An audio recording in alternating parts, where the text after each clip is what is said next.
नमस्कार। आप सभी को तुलसी विवाह की हार्दिक शुभकामनाएं। चलिए मिलकर सुनते हैं तुलसी विवाह की पौराणिक कथा। एक बार भगवान शिव ने अपने तेज को समुद्र में फेंक दिया।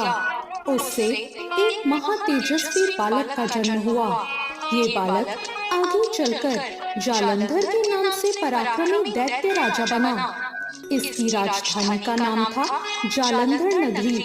दैत्यराज कालनेमी की कन्या वृंदा का विवाह जालंधर से हुआ।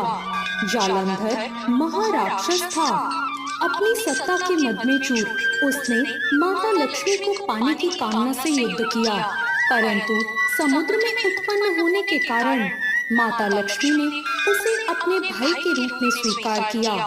वहां से पराजित होकर वो देवी पार्वती को पाने की लालसा से कैलाश पर्वत पर गया। भगवान देवाधिदेव शिव का ही रूप धरकर माता पार्वती के वो समीप गया, परंतु माँ ने अपने योग बल से उसे तुरंत पहचान लिया और वो वहां से अंतर्ध्यान हो गई।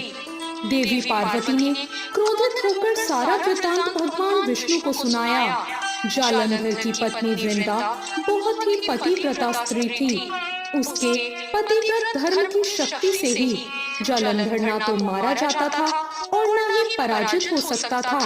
इसलिए जालंधर का नाश करने के लिए वृंदा के पतिव्रत धर्म को भंग करना बहुत ही आवश्यक था। इसी कारण भगवान विष्णु ऋषि का वेश धारण करके वन में पहुँचे, जहाँ वृंदा अकेले भ्रमण कर रही थी। भगवान के साथ दो मायावी राक्षस और भी थे, जिन्हें देखकर वृंदा भयभीत हो गई। ऋषि ने वृंदा के सामने पल में ही उन दोनों राक्षसों को भस्म कर दिया। उनकी शक्ति देखकर वृंदा ने कैलाश पर्वत पर महादेव के साथ युद्ध कर रहे अपने पति जालंधर के बारे में पूछा। ऋषि ने अपने माया जाल से दो बानर प्रकट किए और एक बानर के हाथ में जालंधर का सिर था और दूसरे के हाथ में जालंधर का धड़। अपने पति की ये दशा देखकर वृंदा मूर्छित होकर गिर पड़ी। होश में आने पर उन्होंने ऋषि रूपी भगवान से विनती की कि वो उसके पति को जीवित कर दें। भगवान ने अपनी माया से जालंधर का सिर धड़ से पुनः जोड़ दिया, परंतु स्वयं भी उसी शरीर में प्रवेश कर गए। वृंदा को इस छल का बिल्कुल भी आभास न हुआ। जालंधर बने भगवान के साथ वृंदा पतिव्रता व्यवहार करने लगी, जिससे उसका सतीत्व भंग हो गया। ऐसा होते ही वृंदा का पति जालंधर युद्ध में हार गया। इसी सारी लीला का जब वृंदा को पता चला तो उसने क्रोधित होकर भगवान विष्णु को हृदयहीन शिला होने का श्राप दे दिया। अपने भक्त के श्राप को भगवान विष्णु ने स्वीकार किया और सालिग्राम पत्थर बन गए। सृष्टि के पालनकर्ता के पत्थर बन जाने पर ब्रह्मांड में असंतुलन हो गया।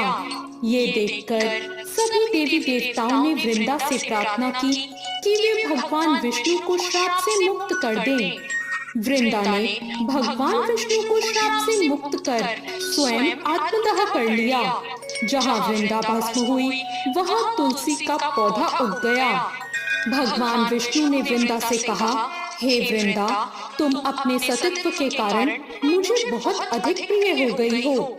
अब तुम तुलसी के रूप में सदा मेरे साथ रहोगी। तब से हर साल कार्तिक महीने की देव उठनी एकादशी का दिन तुलसी विवाह के रूप में मनाया जाता है।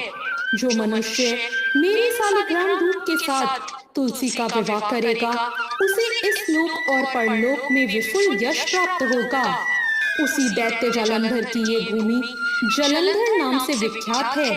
सती वृंदा का मंदिर मोहल्ला कोट किशनचंद में स्थित है। कहते हैं इस स्थान पर एक प्राचीन गुफा भी थी जो सीधी हरिद्वार तक जाती थी।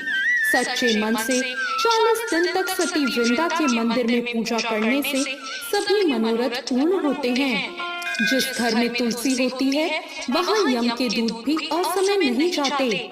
जो मनुष्य तुलसी और आंवलों की छाया में अपने पितरों का श्राद्ध करता है, उसके पितृ मोक्ष को प्राप्त होते हैं। तो ये थी आज की कथा। आपको आज की ये कथा कैसी लगी? कमेंट करके जरूर बताएं। साथ